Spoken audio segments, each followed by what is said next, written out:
எல்லாருக்கும் வணக்கம். Class 2 Sarangi book Mala கி சாந்தி கி பாயலோட continuation. First வீடியோக்குமே போட்டிருக்கோம். இது ரெண்டாவது வீடியோ, பேஜ் நம்பர் 10. ஸோ ஏக் தின். ஸோ அவங்க என்ன ஃபஸ்ட்டு வீடியோ நம்ம என்ன பார்த்தோம், மாலா வந்து அவங்க வீட்டு பூனையை, அவங்க தம்பியை, அவங்களோட பாட்டியை, போஸ்ட்மேன் எல்லாம் டிஸ்டர்ப் பண்ணிகிட்டே இருப்பாங்க, பார்த்தாலும் பயம்படுத்துவாங்க. இப்போ அவங்க அம்மா என்ன பண்ணுறாங்கன்னா, ஏக் தின் மாலா கி மா நே, அவங்க அம்மா வந்து உசே அவங்களுக்கு ஏக் சோட்டி சி டிப்பி தி, ஒரு குட்டி டப்பா ப்ரெசன்ட் பண்ணுறாங்க. ஏக் சோட்டி சி டிப்பி தி, குட்டி டப்பா. மாலா यह तुम्हारे लिए है. மாலா यहனா இது, तुम्हारे लिए அதாவது உனக்கு தான் இது. வே போலி, அவங்க சொல்கிறாங்க. மாலாவுக்கு ரொம்ப அதிசயம், ஆச்சரியம், என்னடா இருக்கும் அப்படின்னு. மாலா நே ஜல்தி சே டிப்பி கோலி, உடனே குடுகுடன் டப்பாவை திறக்கிறாங்க. யார்? மாலா திறக்கிறாங்க. ஜிஸ்மே உசே மிலி नीले कागज में लिपटी प्यारी सी चांदी की पायल. नीले कागज, नीलाना ப்ளூ, காகஜ்னா பேப்பர், ஒரு ப்ளூ கலர் பேப்பரில் மடித்து வச்சுருக்கிறது, அதாவது சுருட்டி வச்சுருக்கிறது. லிப்டினா மடித்து வச்சுருக்கிறது. பியாரி சி, அழகான, சாந்தி கி பாயல், ஒரு வெள்ளி கொலுசு. பாயல்னா கொலுசு, கேட்கவே சொன்னேன்.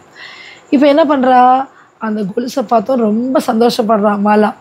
ஸோ உனே பெஹன்கர், அதை போட்டுக்கிட்டா காலில். நீங்கள் ஃபோட்டோவில் பார்த்தா தெரியும். வஹ பூரே கர் மே घूमने लगी, மொத்த வீட்லேயும், பூரே கர்னா மொத்த வீட்லேயும் சுற்ற ஆரம்பித்தா. घूमनेனா சுற்றுறது. சிக் சிக் சம் छोटे छोटे घुंघरू झनकते. சிக் சிக் சம்னா சவுண்டு காடிசுமா. சிக் சிக் சம்.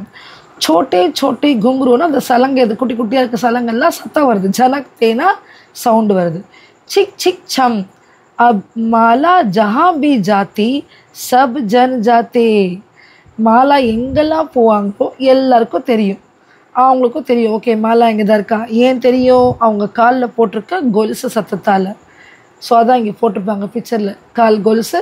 சிக் சிக் சம், சிக் சிக் சம். மாலா கி ஹுஷ் से पहले बिल्ली कूद गई. மாலா முதல்ல எப்படி பில்லியை வந்து, பில்லின்னா இந்த பூனையை எப்படி பயன்படுத்துவாங்க, ஹுஷ்ன்னு சத்தம் போடுவாங்க. ஆனால் இப்போ அது பண்ண முடியாது. ஏன்னா காலில் இருக்கிற கொலுசு சத்தம் வந்து இவங்களுக்கு முன்னாடி பூனைக்கு கேட்டுரும். ஸோ அடுத்த பேஜ் என்ன இருக்குது, பேஜ் நம்பர் 11ல் பார்க்கலாம். பேஜ் நம்பர் 11ல் அதே கண்டினியூஷன். அடுத்து யாரை? முதல்ல பூனையை பயன்படுத்தினாங்க, அடுத்து அவங்க பாட்டியை பயன்படுத்திட்டு இருந்தாங்கல்ல, அதுதான். சிக் சிக் சம். माला के हे से पहले नानी पलट गई. மாலா கே ஹே, ஹேன்னு சொல்லி அவங்க பாட்டியை வந்து பயன்படுத்துவாள். அதுக்கு முன்னாடி சே பெஹலே நானி பலட் கை, அவங்களுக்கு தெரிஞ்சிச்சு மாலா வரான்னு. அடுத்து தம்பி, சோட்டா பாய் தம்பி. சிக் சிக் சம். மாலா கி தப் से पहले छोटा भाई बाहर भाग गया. அவள் போய் அவன் தம்பியை பயப்படுத்தும் தெரிஞ்சிச்சு, ஏன்னா அக்கா வரா, கோலு சத்தம் கேட்டதால் ஓடி போயிட்டான். அடுத்து போஸ்ட்மேன். போஸ்ட்மேன் டாக்கியா, எப்படி தெரியுது அவருக்கு? சிக் சிக் சம். மாலா கி பௌ சே பெஹலே டாக்கியா நிக்கல் கயா. அவருக்கு தெரிஞ்சிச்சு இந்த பொண்ணு காலில் கொலுசு இருக்குது, வரப்போகிறான்னு தெரிஞ்சு அவரும் அழகாக லெட்டரை கொடுத்துட்டு போயிட்டார்.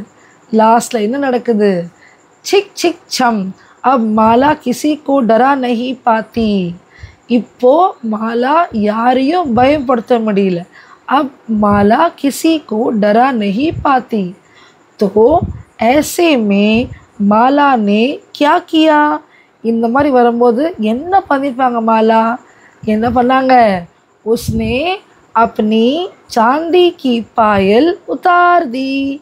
அவங்களோட வெள்ளி கொலுசை கழட்டிட்டாங்க. ஏன்னா அது இருக்கிறதால தான் எல்லாருக்கும் தெரியுது. இது வந்து மேடம் அனி பெசன்ட் எழுதின ஒரு சின்ன ஷார்ட் ஸ்டோரி மாதிரி, just to encourage children to read. உங்களுக்கு அனி பெசன்ட் தெரியுமா இருக்கும், அவங்க எழுத ஒரு குட்டி ஷார்ட் ஸ்டோரி தான் இந்த மாலா கி சாந்தி கி பாயல். நன்றி, வணக்கம்.